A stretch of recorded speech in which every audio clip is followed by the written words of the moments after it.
지금 이제 그 지난주에 이어서 지금 같은 장소에서 같은 시간에 계속 연속되는 녹화이기 때문에 실제로 제가 그 강의를 할 때는 연속성이 좋은데 이것을 방송을 시청하시는 분은 사실 지난 시간 녹화분과 연결 짓기가 다소 좀 어려운 점이 있을 거라고 생각합니다.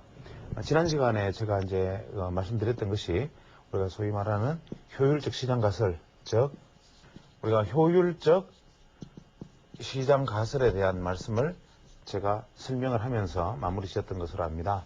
이 효율적 시장 가설은 다시 한번 되짚어보면 결국 이것이 뭐 위크폼이든 뭐 세미폼이든 스트롱폼이든 간에 그 효율적 시장 가설이 이제 약형, 중형, 강형 세 가지가 있다는 말씀을 드렸고 이것이 이제 약형이든 약형이든 그것이 혹은 중형이든 혹은 뭐 강형이든 간에 어떠한 것이든 간에 우리가 실제로 이것이 결론은 무엇이냐 하면 모든 시장의 주가는 결국 주가는 현 주가가 적정 주가다.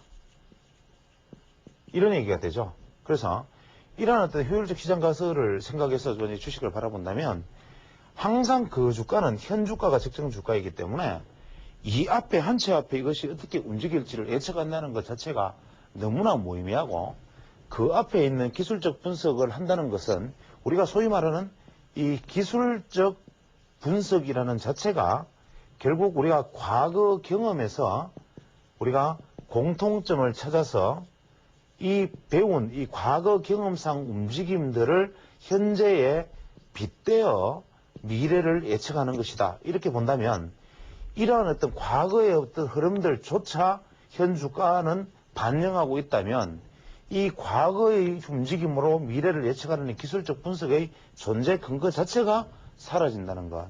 그래서 이것이 과연 진짜인가 아닌가를 알아보기 위해서 테스트한 것이 바로 현재 모 언론사에서 이야기하고 있는 침팬지와 그 다음에 어떤 펀드 매니저의 대결인데 결론이 어떻게 날지 몰라도 현재 침팬지가 이기고 있다. 여기서 우리 시장에도 그렇더라. 영국에서도 침팬지가 다트를 던지니까 펀드 매니저를 이기더라. 우리가 해보니까 이거 진짜다. 그러면 이거 어떻게 되나? 그럼 시장에서 정말 우리는 시장을 예측할 방법이 없는가? 이런 근본적인 회의에 빠지게 됩니다. 그랬을 때 항상 이제 논쟁이 벌어지게 됩니다. 우리는 주식시장에서 가치 투자자와 기술적 분석가, 그 외에는 두 번째로는 분석가와 랜덤워커. 즉 어차피 주가는 지멋대로 움직이니까 미국식으로 이야기하면 스탠다드 포어스 주가지수 상품에 투자를 해라. 아니면 차익거래 상품에 투자를 해라. 그 외에는 주식시장에서 무조건 승리할 확률을 내가 높인다는 것은 애시당초 불가능하다. 이러한 주장들, 즉 주식시장의 투자자 자체를 냉소적으로 바라보는 사람들과 기업의 실적을 분석하고 기업 실적의 미래를 예측함으로써 주식시장의 흐름을 알 수 있다라고 주장하는 분석가들과의 서로의 치열한 싸움이나 가치 투자자, 즉 기업 가치를 분석하는 사람들과 기술적 분석가들과의 치열한 싸움이나 이 다가 사실 무엇이 옳다 무엇이 그러다를 사실은 알 수가 없는 것이죠. 따라서 저 같은 어떤 아웃사이더로서 기술적 분석밖에 할 수 없는 사람이 가치 투자자들에 대해서 냉소적인 시선을 보내는 것도 내가 서 있는 자리가 무엇인지도 모르고 남을 무시하는 것이고, 가치 투자자가 기술적 분석에 대해서 경원시하고 냉소적 시선을 보내는 것도 결국 자기 자신의 함정을 자기가 깨닫지 못하고 있는 것입니다. 그래서 우리는 이럴 때 좀 더 접근할 수 있는 방법은 없나? 이러한 식의 방법 말고 시장을 그냥 접근할 수 있는 방법은 없나? 즉 이러한 또 분석적 기법, 소위 말하는 우리가 분석적 기법을 제외한 다른 방법의 어떤 시장을 예측할 수 있는 방법은 없나? 이것을 찾기 시작하는 것이 바로 투자심리다.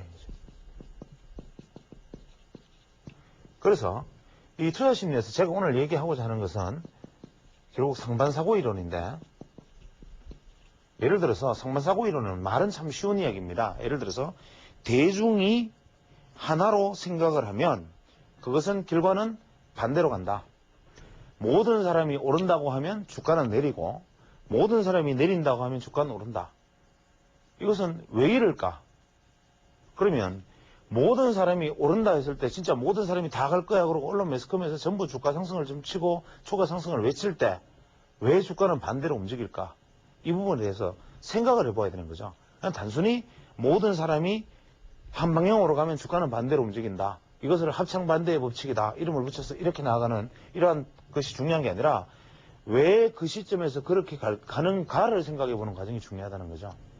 그래서 이것이 왜 이렇게 가는가를 생각하려면 결국 우리는 사실 다시 인지부조화라는 어떤 어려운 이야기에 다시 맞닥뜨리게 되고 인지부조화가 왜 생기는지 무엇인지를 먼저 알아야만 하는데 인지부조화에 대해서 그냥 이 얘기를 해보면 보통 이런 얘기를 합니다.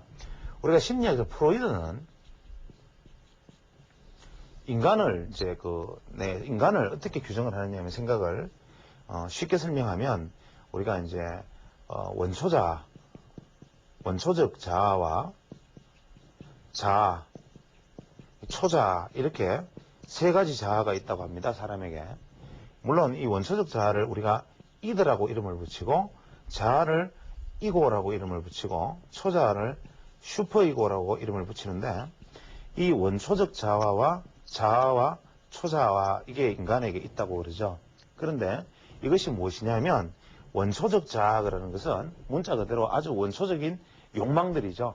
예를 들면 배가 고프니까 먹고 싶어하는 어떤 식탐, 그 다음에 대표적인 게 성욕, 그 다음에 어떤 인간이 가지고 있던 기본적인 공격성, 이 공격성은 물론 이러한 것들을 얻기 위한 것이지만 이러한 어떤 원초적인 욕구들, 이런 것이 원초적 자아고, 자아라는 것은 이 원초적 자아가 사회적으로 억압당하고 교육을 당함으로 해서 이런 것들을 누를 수 있는 자기 자신을 통제하고 컨트롤할 수 있는 어떤 관리할 수 있는 관리적 자아다.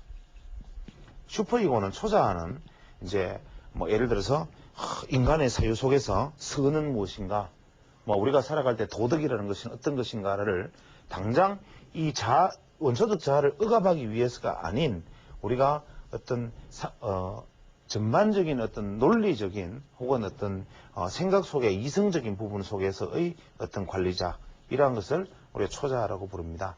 그런데 프로이드가 말하는 이 원초적 자아와 자아, 이것이 우리의 시장에 나중에는 이제 부조화를 일으키게 되는데, 예를 들면 이런 것이 있을 수가 있죠. 어릴 때 우리가 이제 아이를 키워서 교육을 하다 보면 아이들이 오줌을 삽니다. 혹은 이제 어떤 아이가 어릴 때 기염을 받다가 동생이 하나 생기면 그 동생을 괴롭히고 때리고 싶어 합니다.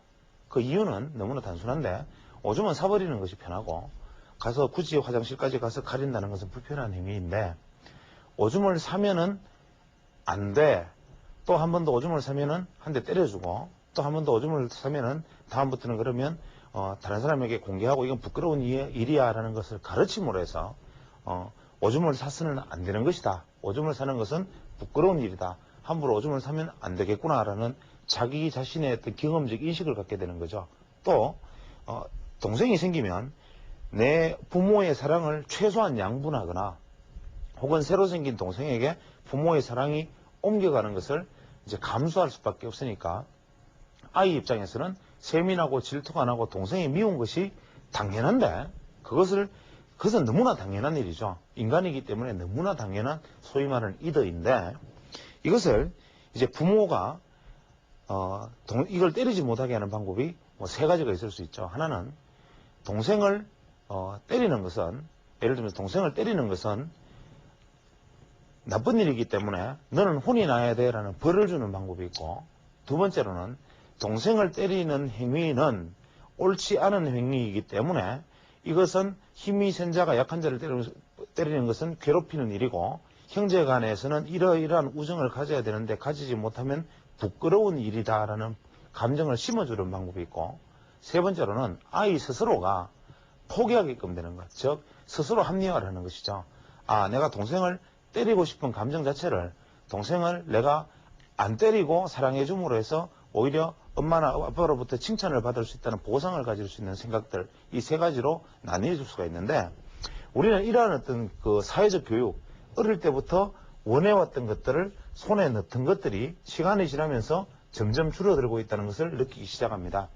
예를 들면 어릴 때 용인되어 왔던 함부로 울어버린다, 뭐 배고프면 함부로 떠든다, 옆에 아이를 때린다, 오줌을 산다, 똥을 산다, 뭐 혹은 이제 인간이 어떤 성욕이 가장 기본이니까 뭐 성기를 만진다, 뭐 이런 것들을 이제는 자라면서 점점 금기시되어 가기 때문에 우리는 그 금기와의 싸움을 계속 해나가야 되죠. 그래서 태어나면서 내가 원하는 것들을 금기 속에서 억제해야 오는 그 과정이 바로 자아인데 이 경험적 자아가 예를 들어서 이렇게 생길 수가 있죠. 아이에게 동생을 때리면 안 된다라는 금기를 가르쳤는데 이 아이는 그 금기를 받아들일 수 있는데, 만약에 부모가 동생을 때리는 것은 나쁜 일인데 그 이유는 동생은 아직 어린아이이기 때문에 엄마 아빠하고 관심을 쏟을 수밖에 없어. 그러니까 네가 그것을 만약에 질투를 한다면 네가 부끄러운 일이야 라고 가르쳐서 금기를 가졌다면, 그 이후에 엄마 아빠가 그 아이에게 그냥 최소한 공평하게 대해주거나 자라면서, 혹은 그 아이에게 상을 주어야 함에도 점점 동생이 자라는데도 불구하고 동생이 뭐 과자가 2개 있으면 동생을 다 준다든지, 혹은 뭐 동생하고 형하고 투닥거리면 이유 불문하고 형을 자꾸 때린다든지, 이렇게 하면 형은 마음속에서 이러한 생각을 하게 됩니다. 금기에 의해서, 힘에 의해서 눌려져서 내 자아는 이 때리고 싶은 혹은 동생을 괴롭히고 싶은 이 원초적 욕구를 억누르고 타협은 해 나가지만 여기에 대한 어떤 경험적 분노가 생깁니다. 즉 내가 이것을 승화시키지 못하고, 현재 상황을 승화시켜서 내가 상황을 받아들이지 못하고 힘에 의해서 계속 눌려 있다면 결국 언젠가는 폭발하게 된다는 뜻이죠. 그래서 이럴 때 내가 느껴지는 어떤 부조화적인 부분들, 예를 들어서 이런 일이 있을 수가 있습니다. 예를 들어서 우리가 축구를 하는데 월드컵 축구를 할 때 이탈리아 선수들이 굉장히 난폭하게 점프를 하는 척하면서 이제 가격을 합니다. 그러면 우리는 보고 분노를 하고 우리 선수들도 분노를 하는데, 다음번에 만약에 이탈리아하고 또 축구를 했는데 이탈리아 선수가 무심코 팔을 들렸는데, 만약에 어떤 김남일, 예를 들어서 김남일 선수가 만약에 또 이탈리아 선수가 휘두른 팔에 두 번째 다음 경기에 또 맞았다. 이랬을 때 김남일 선수가 너무나 화가 난 나머지 이탈리아 선수를 발로 차버리는 일이 벌어질 수가 있죠. 그렇게 되면 관중들이나 이것을 관찰하는 관찰자들은 어떻게 판단을 하느냐면, 이탈리아 선수는 너무나 자연스럽게 그냥 정상적인 스포츠를 했는데 저 한국 선수가 너무나 폭력적이어서 이탈리아 선수를 발로 찼다 해서 한국 선수가 나쁘다로 몰고 가게 되죠. 그러면 한국 선수 입장에서는 김남일 선수 굉장히 억울하죠. 그러면 이 억울함은 현실적인 제약, 차서는 안 된다는 현실적인 제약과 저 이탈리아 선수는 나를 항상 공격하고 심판이 보지만 않으면 나를 자꾸 때리는 나쁜 녀석인데 다른 사람들이 그것을 나쁘다고 생각해 주지 않으니까 생기는 현실과의 갈등과 스트레스가 점점 많아지게 되죠. 이랬을 때 우리 선수는 어떻게 해야 되느냐면 방법은 2가지가 있죠.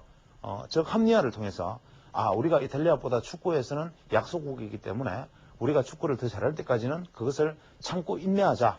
이것을 승화라고 부르지만, 이러한 어떤 방어 기제를 통해서 승화시켜버려서 다음부터 이탈리아 선수가 다소 난폭한 일을 하더라도 쉽게 받아들이면 문제가 되지 않지만, 만약에 이러한 것들이 계속 누적되면서 분노로 쌓인다면 이 사람은 점점 공격적인 사람에 대해서 나는 반응을 보였을 뿐인데 다른 사람이 나를 괴롭힌다, 모든 사람이 나를 나쁜 사람으로 몰아간다라는 어떤 부조화, 즉 나는 내가 잘못한 것이 아닌데 상대방이 잘못한 것인데도 왜 모든 사람은 내가 잘못했다고 바라볼까, 이런 어떤 가치 판단에 대한 부조화가 일어나고, 이러한 어떤 이 부조화는 바로 불안을 유발합니다.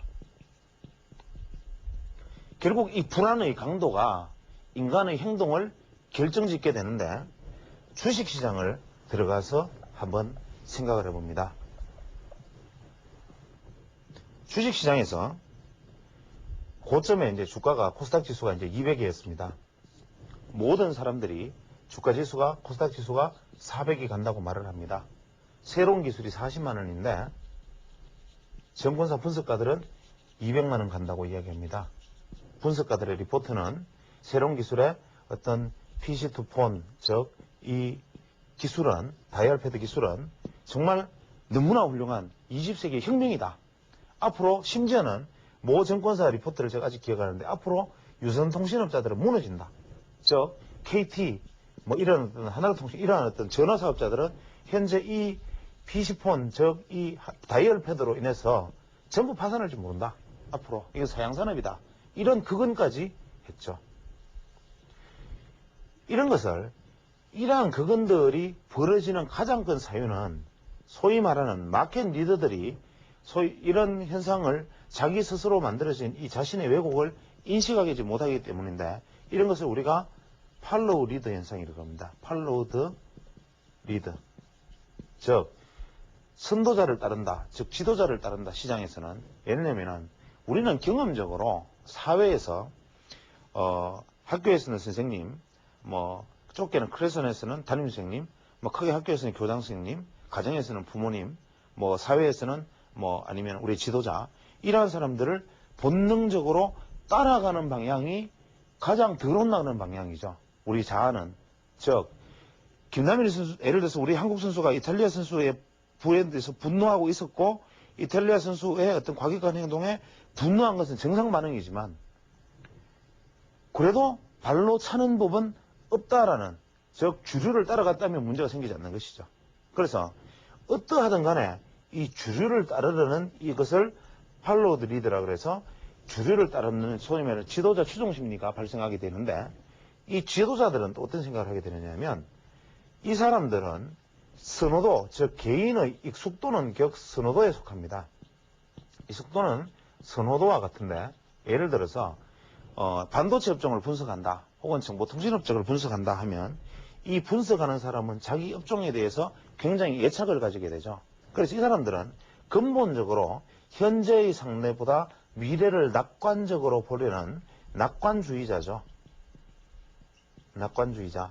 그래서 이 사람들의 상황이 부간적으로 변하더라도 이것은 일시적인 현상일 뿐이야 라고 소위 말하는 이 극적인 변화를 인정하지 않으려 들죠. 그래서 이 사람들이 변화를 인정하려 들었을 때는 이미 상황은 많이 나빠지고 난 다음인데, 이러한 어떤 마켓 리더들의 어떤 리포트가 예를 들어서 이제 200포인트일 때 400포인트가 간다는 소리로 이제 발견되어 나왔을 때, 우리 투자자들은 이 사람들의 말을 믿고 혹은 시장의 매스컴의 말을 믿고 주식을 매수를 한다 이거죠.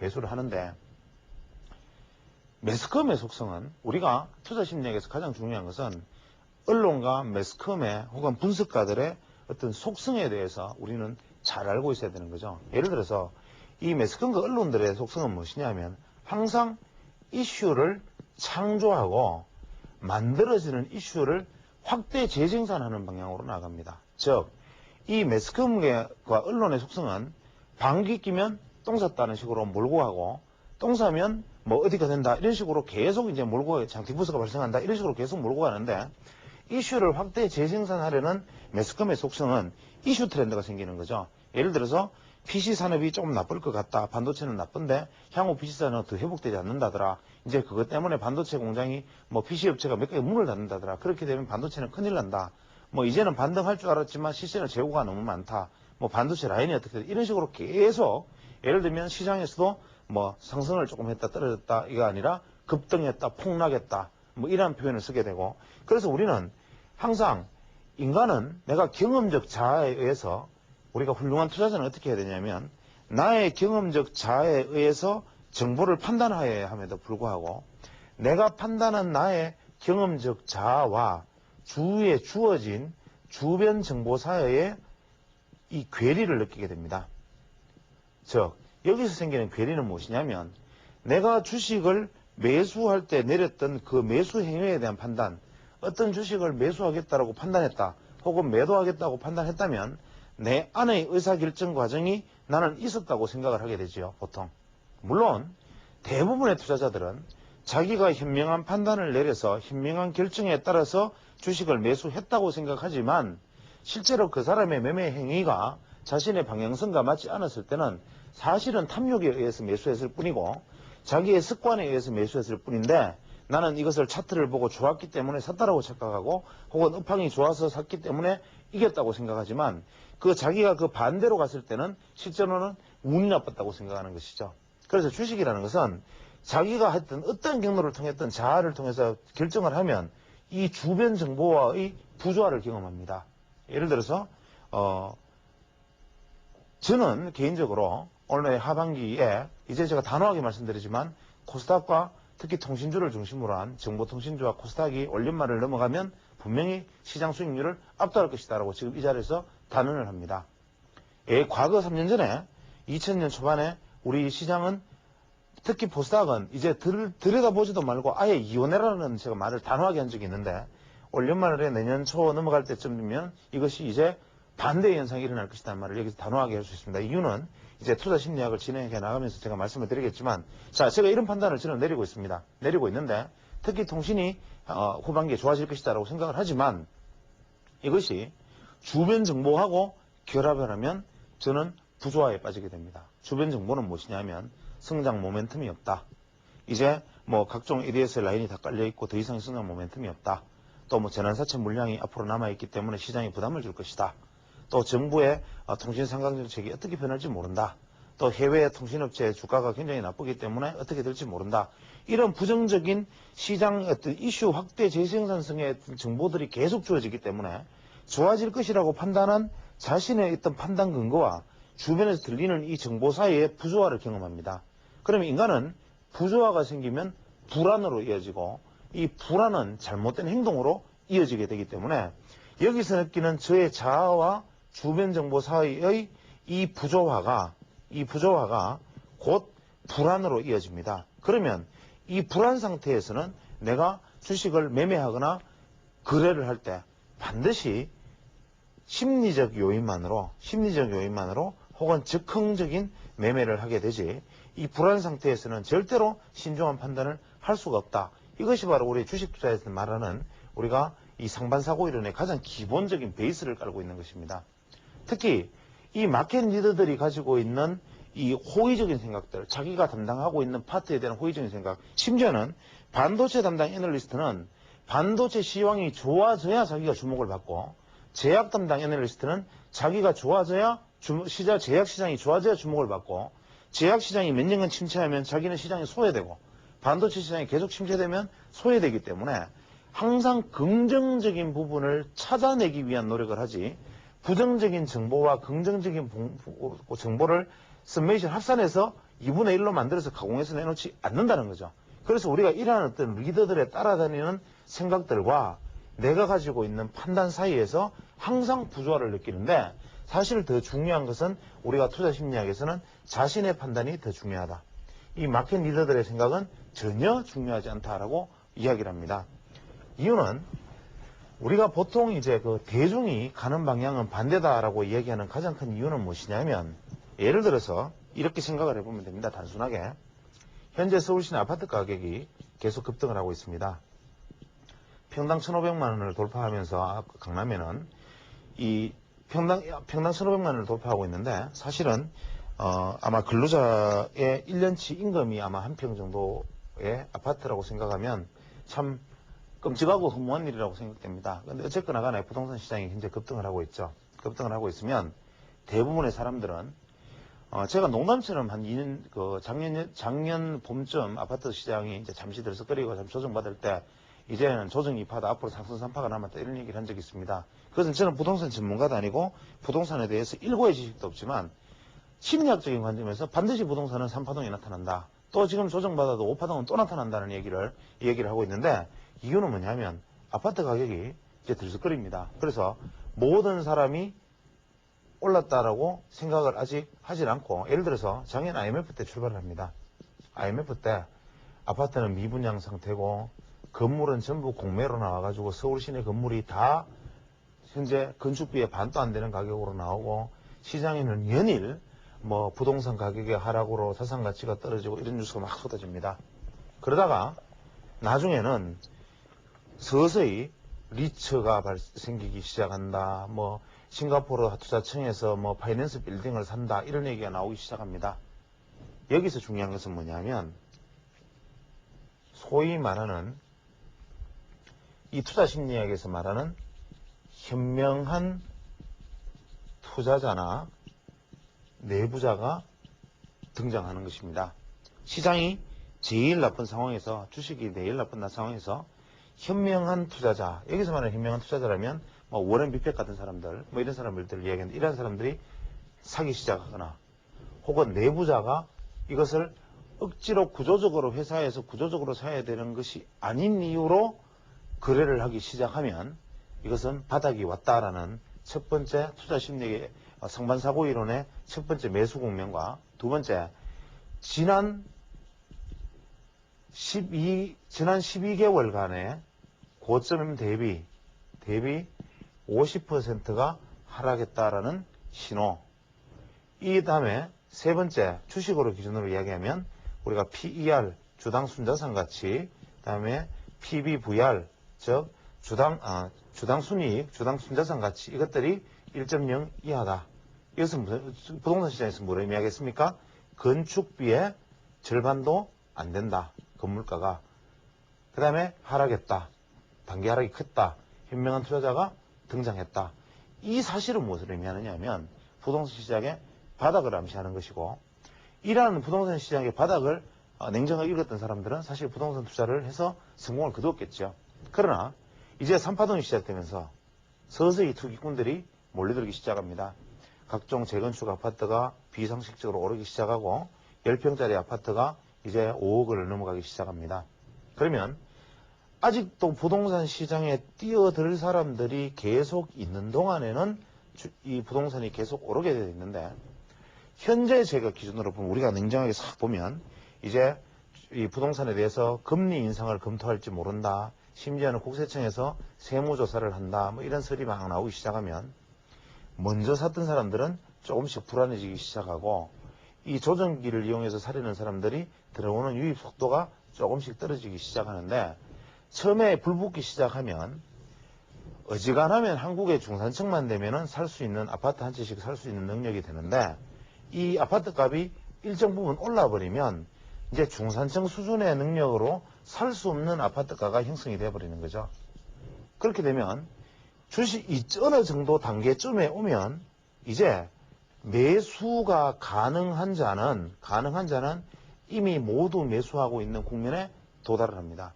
즉, 아파트 한 채 살 수 있는 돈을 가진 사람들은 이미 아파트를 다 샀어. 그보다 더 비싼 아파트를 사기에는 내가 가지고 있는 아파트를 비싸게 사줄 사람이 나타나야 넘기고 그 돈으로 살 수가 있는데, 이제는 들어올 사람이 다 들어와서 내가 가지고 있는 물건을 받아줄 사람이 없으니까 나는 더 비싼 걸 살 수가 없고, 더 비싼 거는 이미 또 역시 모든 것들이 다 물건이 차서 주인이 생겼기 때문에 이제는 1인당 2채씩 가지고 있어서 더 3채 가지기에는 너무 비싸졌어. 이럴 때 되면 한 사람씩 서서히 매도 물량이 나타나기 시작하죠. 그랬을 때 시장은 무너지기 시작합니다.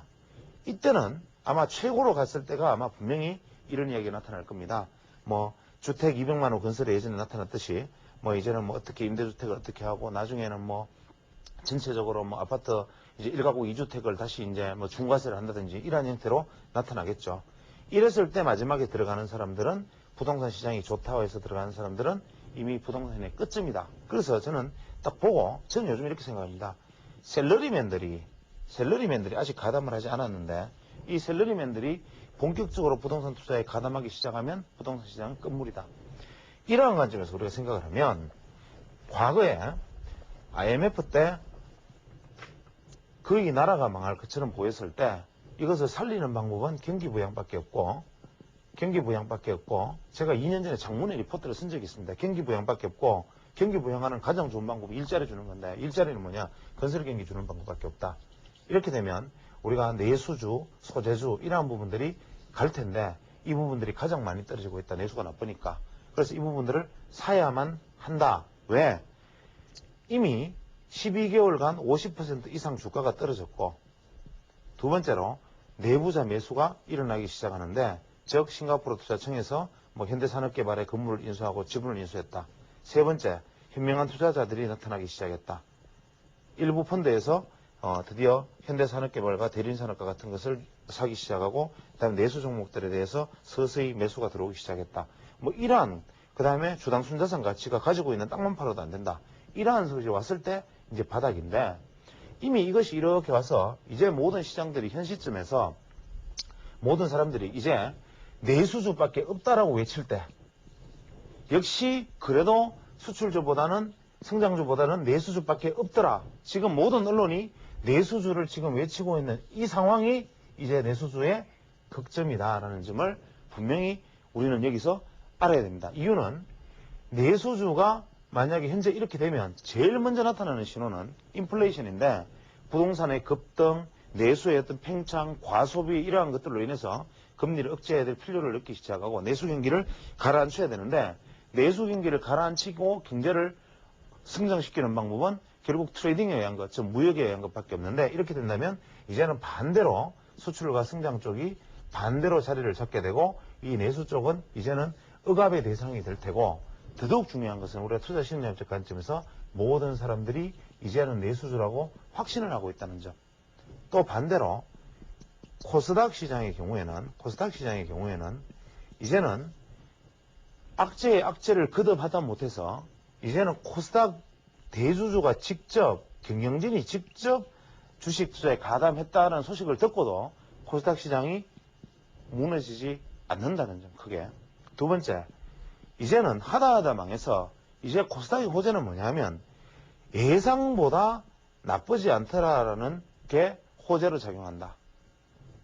세 번째, 서서히 투자자들이 현명한 투자자들이 코스닥 시장에 진입을 하고 있지만 거래량이 폭발하지 않는다는 점.